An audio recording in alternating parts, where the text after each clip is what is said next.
Antenne. Bonsoir. Pour les cultures traditionnelles d'Océanie, le lien avec la terre est fort car celle-ci est imprégnée des esprits des ancêtres et elle apporte aussi la vie. Ce lien avec la terre est une reconnaissance mutuelle par les groupes de droit coutumiers de leur droit à parler ou vivre sur un espace donné. Le saviez-vous que la moitié des terres coutumières en Nouvelle-Calédonie se trouve en province nord? La province sud, quant à elle, regroupe 12% du foncier coutumier et que la quasi-totalité du foncier en province des îles Loyauté est constituée de terres coutumières. Celle-ci occupe environ 500 000 hectares, ce qui fait d'elle la deuxième surface foncière du pays, derrière les terres domaniales, c'est-à-dire les terres appartenant à l'État français. Elles représentent ainsi un fort potentiel de développement économique et peuvent également participer à l'autosuffisance alimentaire. Ce soir, nous verrons comment certaines terres coutumières ont été valorisées depuis la réforme foncière de 1978 et qu'est-ce qui reste à faire. Pour échanger avec moi ce soir, je reçois Georges Maillet, technicien à l'ADRAF à l'antenne de Koné. Bonsoir. Bonsoir. Merci à vous d'être avec nous. Alors l'ADRAF, c'est-à-dire l'Agence de développement rural et d'aménagement foncier, est une agence qui a vu le jour au lendemain des accords de Matignon-Oudinot en 1988. Elle est l'opérateur de la réforme foncière, une réforme mise en œuvre à partir de 1978 suite aux diverses revendications foncières des années 70. Concrètement, qu'est-ce que c'est que cette réforme foncière, Georges? Oh, c'est un mouvement qui a permis de partir sur une notion forte et importante au niveau du pays, c'est le rééquilibrage. Le rééquilibrage dans une dimension de ratio de propriété. Et aussi dans un second temps, mais qui n'est pas le moins important, de production de richesse. Voilà. Et la plus grosse population, c'est la population mélanésienne dans ce pays. Et voilà que c'est normal qu'elle puisse avoir des biens, des terres, et aussi, du coup, permettre ses développements. Donc, quel est le rôle de l'ADRAF par rapport à cette réforme foncière? Donc l'ADRAF instruit les revendications et quand c'est clair et qu'en phase on a pu racheter pour indemniser un propriétaire un terrain, attention, c'est vraiment qu'il soit disposé à le vendre de lui-même. On ne lui met pas la pression. Et à ce moment-là, une fois qu'on a pris en responsabilité un terrain, ensuite on poursuit l'instruction de ces revendications. Et quand il y a un consensus pour une attribution de terre, voilà, on l'attribue. Donc il y a eu plusieurs types de terres coutumières, l'attribut, l'agrandissement de réserve, l'attribution clanique ou plus récemment sur les GDPL. Mais on parle beaucoup de terres coutumières, mais c'est quoi en fait une terre coutumière? Une terre coutumière, c'est une terre qui est régie par la coutume. Alors, la coutume, comme ça, c'est un mot abstrait, mais c'est les coutumiers qui ont ces pratiques de rencontres, d'échanges, de discussions et d'accords à mettre en œuvre. Selon les régions, ça peut varier, il n'y a pas de règle bien précise. Par contre, les terres coutumières qui ne peuvent pas être saisies à nouveau. Ça a été douloureux là, quand il y a eu la phase de colonisation. Mais que ça soit plus serein en regardant vers demain. Donc concrètement, pour résumer, l'ADRAF achète des terrains en vue de les rétrocéder, je dirais, dans le cadre d'un rétablissement du lien à la terre. C'est ça? Pas que. Ça dépend sur ce pour quoi on nous missionne. En province sud, on a quelques périmètres agricoles aussi. Voilà, c'est des terrains qui ne sont pas appelés à être attribués. En terre coutumière qu'on garde, parce qu'il y a, en province sud, il y a aussi cette notion importante d'installer encore des gens sur biens un peu qui passent pas encore en terre coutumière. D'accord. Mais l'invitation forte de l'ADRAF, c'est que tous les terrains, ils participent au développement du pays, y compris les terres coutumières. C'est un fort potentiel de développement. Alors, depuis 1988, l'ADRAF procède à des rétrocessions, à des groupements, vous l'avez dit, donc, de droit particulier local, donc les GDPL. Les terres des GDPL relevaient du droit commun jusqu'à ce que la loi organique du 19 mars 1999 les intègre dans le régime des terres coutumières. Donc, quel est le rôle des GDPL? Alors, le GDPL, il administre des terres qui lui sont directement attribuées avec un titre de propriété. D'accord. Voilà. Et sur la base de ce titre de propriété, l'intérêt par rapport à une autre terre coutumière aussi, c'est qu'il conscientise bien qu'il a une responsabilité vis-à-vis de cette terre. Ça ne doit pas être un refuge à tout et n'importe quoi. Là, on voit dans l'actualité les voitures brûlées à droite à gauche. D'aller cacher des voitures dans ces terrains-là, voilà, on dit bien aux propriétaires de faire attention, que de ne pas être un refuge sur certains actes de délinquance ou de pollution, d'autres choses. Donc, depuis 2011, la DRAF procède également à des attributions foncières directes au profit des tribus. Aussi, oui. Donc ça se passe comment? Ça dépend, c'est le protocole qui s'est dégagé pour une attribution. Si tous les clans concernés ils optent pour que ça soit attribué à la tribu, et puis le conseil des chefs de clan, ou l'assemblée selon son appellation, il le palabre et puis il installe le travail. Il n'y a pas de meilleur outil que l'autre, mais tout est bon. Par contre, il faut vraiment que quand on arrive à prendre une décision, que tous les paramètres soient bien considérés. Quand on prend une décision à long terme, il faut être conscient qu'à long terme, on la respecte. Bien sûr. Voilà. Donc aujourd'hui, quelle est la superficie des terres coutumières qui ont été rétrocédées par la DRAF? Alors, j'ai pas les chiffres exacts en tête, mais c'est des centaines de milliers d'hectares. Et les rétrocessions se font tous les ans? On en a quelques-unes. Ça s'est un peu essoufflé, hein. On le fait moins, par plusieurs raisons. Acheter les terres aujourd'hui, les prix ont été multipliés par 5 par rapport à 30 ans de ça. Donc, c'est là quels sont les moyens et puis les priorités d'acquisition de terres. On en a un petit peu. Là, on va rentrer quelques terrains là, qui va nous permettre de relancer des attributions. Mais notre stock, stock foncier avait bien fondu. Le stock foncier de la DRAF. Sous les 8000 hectares. Et du coup, cette rétrocession se fait à l'échelle du pays, en fait, aussi bien en province nord ou en province sud, ou c'est plus en province nord? Non, c'est partout. Après, ça dépend des contextes. On a quand même beaucoup plus de population en province nord qu'en province sud, dans les tribus, tout ça. Et quelle a été la plus grande surface rétrocédée? On m'a parlé de la vallée d'Amois. Oui, la vallée d'Amois, c'est un très grand ensemble qui a été partagé à toutes les tribus de cette vallée-là, les 5 tribus. Là. Et ça représente environ 3000 hectares. On a aussi des GDPL qui, avec le temps, capitalisent aujourd'hui entre 2000 et 1000 hectares. C'est significatif. Bien sûr. Si je pars pour faire le tour des 1000 hectares, là, je passe la journée entière. Hein, et encore, j'arrive sur les rotules. Hein. Donc il y a de la place. Il y a de la place pour travailler, pour s'installer, il y a de la place. Après, ça dépend aussi de ce que le GDPL a envie de faire. Ça dépend de ce que le GDPL a envie de faire. Ça dépend aussi de la qualité agronomique de ces terres. Parce que, bon, des fois, il y a de la ligne de crête là-haut que on n'a pas trop envie d'aller dépenser pour du terrain qui n'est pas valorisable vraiment, quoi. Donc, il y a aussi ça, il peut y avoir 1000 hectares de terre comme seulement 400 hectares de valorisables. Voilà, ça dépend, il n'y a pas de cas parti. Il n'y a pas de typologie. Voilà. Par exemple, si je vous parle des terrains de Beaupop, attention, hein, il n'y a pas de plaine. Hein. Oui, c'est vrai. Donc en tout cas, il y a plusieurs manières de valoriser donc, les terres coutumières. Donc en 2019, nous avions suivi le maire de la commune de Wailou, Pascal Sawa, donc une commune qui a décidé de valoriser les terres donc, coutumières en faisant un lotissement à l'époque d'une 30aine de lots. Donc on l'écoute. On se trouve à la tribu de Bas, toujours sur la commune de Wailou, le district de Waray. On est sur un chantier de lotissement tribal qu'on met en œuvre en partenariat avec le conseil des chefs de clan de la tribu dans le cadre de l'installation des jeunes. On développe et on travaille avec les conseils coutumiers pour aménager les tribus et pour faire en sorte que nos jeunes puissent s'installer convenablement. Une petite réaction, Georges, par rapport à cet extrait de 2019. Vous avez travaillé sur ce chantier ?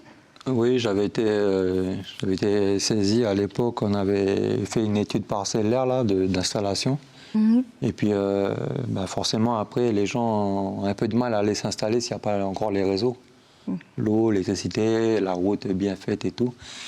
Mais voilà, on est content de voir ça, que c'est pas du travail qui a été mis aux oubliettes et puis que même si c'est quelques années après, que ça amorce bien. Donc là, on voit donc que c'est la création donc d'un lotissement. C'est aussi ce qui s'est passé sur la commune de Koné avec la résidence Gouméoué. Il y a aussi la résidence Poitjane. Oui. Donc ça se fait beaucoup ici, cette pratique de construire des lotissements sur terre coutumière. Comment ça se passe en fait concrètement? Alors ça commence, mais ça demande... Ah, ça commence? Oui, ça commence. Quand je dis ça commence, c'est que ça a vraiment pris corps il y a 5 ans à peu près. D'accord. Sur la zone là, avec la cellule Cognombo, la CMVKP, on avait cette offre de placer 15 villas locatives à peu près dans chaque GDPL, ce qui était déjà une super initiative. Et on a quelques cas de figure où c'était plus costaud. Gouméoué, je crois que c'est 115 villas, 115 villas locatives. Poitjane, je ne sais pas il y en a combien, mais à l'époque c'était aussi porté par la Sofinor, je crois. Donc voilà, il y a vraiment, quand au niveau d'un GDPL, tout le monde est clair qu'on veut quelque chose, on trouvera, même si ce n'est pas aujourd'hui, mais si c'est demain, l'année prochaine ou dans 5 ans, on trouvera les moyens de développer quelque chose. Par contre, il faut être clair. Oui, ça c'est important. Pour éviter les litiges et tout ça, les problèmes. Poitjane, Gouméoué, c'est des lotissements locatifs. Là, pour le lotissement de Wailou, c'est social. Oui. C'est installer les jeunes. Oui, c'est pas la même. Oui. Voilà. Donc, il n'y a pas de mauvais projet. Et vraiment, ce qui est important, c'est que les gens soient clairs et surtout respectent avec le temps cette volonté, cette décision. Que toutes les parties, respectent. Voilà. Par exemple, à Gouméoué, il y a les 115 villas. Oui, si demain, il y a un jeune qui vient en plein milieu de la route construire une case, ça fout un sacré malaise. Bien sûr. Donc voilà, il faut vraiment que tous les âges, que ce soit au niveau de la tribu, ils soient considérés et consultés. On sait bien que les jeunes, ils courent les festivals de musique et puis ils arrivent vraiment en retard dans une réunion qu'ils sont invités. On le sait, ça. Mais qu'ils soient toujours invités et qu'il y a une formule de rappel. De rappel qu'il y a ça, c'est notre outil, ne faites pas de bêtises. N'allez pas faire la musique là-bas la nuit, les gens ils louent pour dormir et on respecte. Oui, bien sûr. Voilà, on respecte. Allez pas faire des toupies devant le portail là-bas, on respecte. C'est à nous et on respecte. Après, sur l'accord qui s'est établi, ils récupéreront les villas en 17-20 ans, je ne sais pas, chaque modèle selon le coût qu'a représenté la villa. Et voilà, il a sa façon d'amortir et puis tout ça. Et puis, c'est super parce que les besoins premiers de l'homme, c'est habiter et puis manger. Oui, oui. Puis travailler. Mais déjà, les 2 premiers besoins, il faut qu'ils soient couverts. Et puis il y a aussi, donc là on parle des lotissements, l'habitat, etc. Donc il y a aussi le volet plus économique, je dirais, donc par rapport à la valorisation des terres coutumières. Donc il y a les fermes photovoltaïques donc sur terres coutumières, donc comme celle de Boyenne. Donc là vous voyez donc les images, donc c'est sur la commune de Vaud. Il y a aussi, là, il faut savoir que la première centrale solaire sur terre coutumière, c'était celle de Témala. Oui. Qui a été mise en service fin mars en 2017. Oui. Donc il y a aussi un autre exemple, la zone artisanale et le parc d'aménagement de Baco, qui héberge de grandes surfaces. Et d'ailleurs, bien avant que cette zone artisanale ne voie le jour, comme vous pouvez le voir, donc on va voir les images, donc la DRAF avait été sollicitée à l'époque par 2 GDPL de la commune c'était par rapport à la délimitation du terrain. Je crois qu'ils n'étaient pas d'accord. Et du coup, ils ont fait appel à la DRAF pour... Non, c'est ça qui était intéressant, c'est qu'ils étaient vraiment... Racontez-nous. C'est qu'ils étaient vraiment d'accord et... Ah, ils étaient d'accord, ok. Ils ne voulaient surtout pas qu'il y ait matière à s'embrouiller. Il y a un GDPL qui a dit, votre limite, elle est là, puis en plus, ils se plantaient. Ils avaient plus de terrain encore. Donc ils ont demandé à la DRAF simplement de venir montrer la limite cadastrale du terrain qui fait limite. Oui, donc c'est une bonne chose en fait là. Voilà. Puis du coup, déjà entre eux, ils ont bien clarifié l'esprit. Et puis comme il y a tout cet avenir de projet, ils savent après que de là, je peux prendre une décision. Là, non, là je suis chez toi ici. Donc c'était clair à la base, comme vous le dites. C'était clair. Et pour intervenir, nous ont fait un courrier co-signé. Donc, Ah voilà. oui. Donc il n'y a pas de malaise. Donc c'est mieux comme ça. Ah, c'est mieux, c'est l'idée. Donc finalement, la DRAF accompagne à la fois les collectivités lors d'aménagement des espaces coutumiers, mais elle peut aussi accompagner les JDPL qui en font la demande. Voilà, mais enfin, notre accompagnement, il n'est plus. Il a été à un moment donné un peu en aménagement. On avait un fonds qui s'est perdu.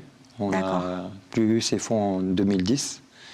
Mais on s'est bien concentré sur l'animation et tout ce qui est papier. Donc proposer le contrat, proposer jusqu'au palable déjà, façon de l'écrire. Et puis avec un géomètre pour mettre des points de bornage pour lever tout litige qu'il pourrait y avoir entre deux locataires. Voilà, ça c'est un gros travail. Oui, il y a un gros travail de fait en amont.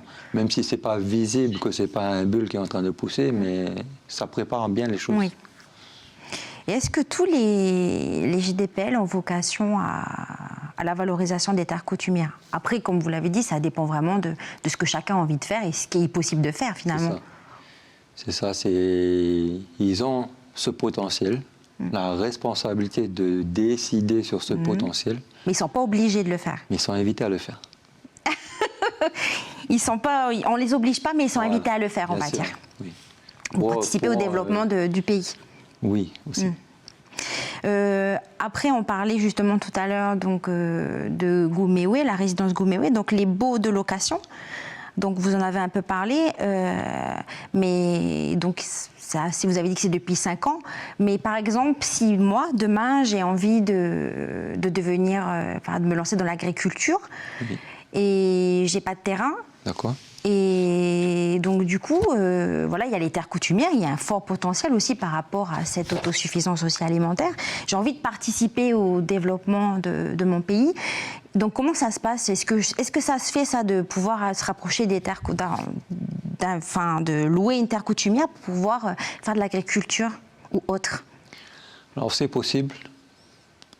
C'est même c'est notre rêve de tous les jours. Et on le fait, il y a des endroits où ça avance. Et puis il y a des endroits où cette prise de conscience doit encore être bien intégrée.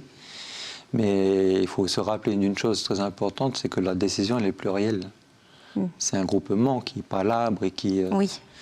Donc il faut convaincre tout le monde de ce groupement.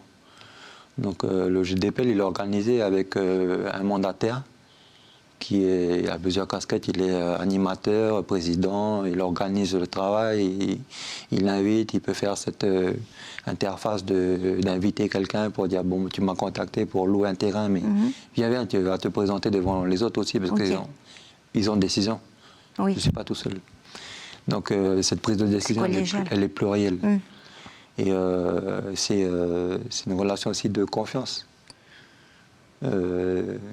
Si tu viens me voir, puis on est un JDPL, et puis la Calédonie, elle est petite. Ah oui, c'est sûr. Je sais déjà que toi, tu n'as pas été net là-bas, Donc du coup, c'est gentil d'être venu nous voir, tout, mais on va réfléchir, et puis longtemps. Bien sûr, c'est normal. Voilà, ils n'osent pas dire non. Mais on va réfléchir longtemps.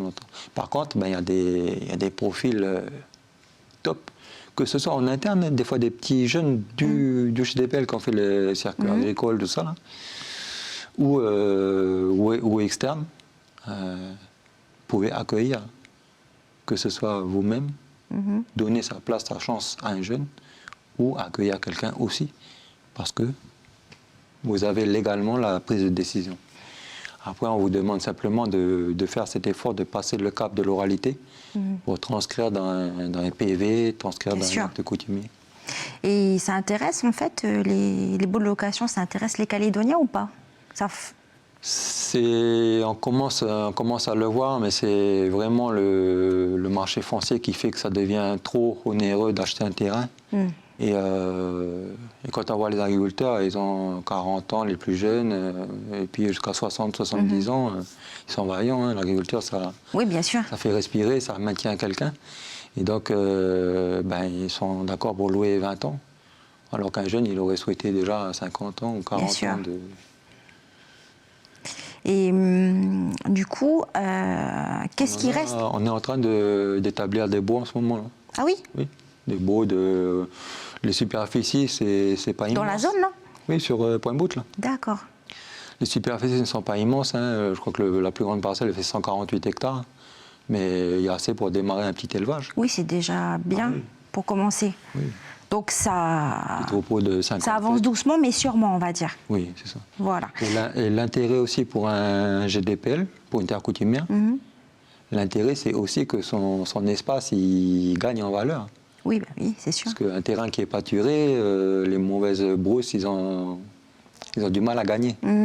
Donc c'est aussi maintenir le paysage, d'avoir quelqu'un qui en travaille dessus. Que ce soit en interne ou en externe, à chaque fois je le dis. Hein. Il y a pas... on a lancé des baux de Kanak dans leur propriété coutumière. Parce que la banque l'avait besoin, le CAM l'avait besoin, la province Nord avait besoin. Et ça marche très bien. Qu'est-ce qui, pour vous, reste encore à faire? Que les gens discutent un peu dans ce pays. Et donc c'est ça le message que vous aurez passé aux Calédoniens? Moi je dis toujours que mentalement on a une image de l'autre qui est diabolisante. On ne peut pas avoir à faire confiance, on ne peut pas tout ça. Et quand on connaît les gens, on se rend compte que c'est faux.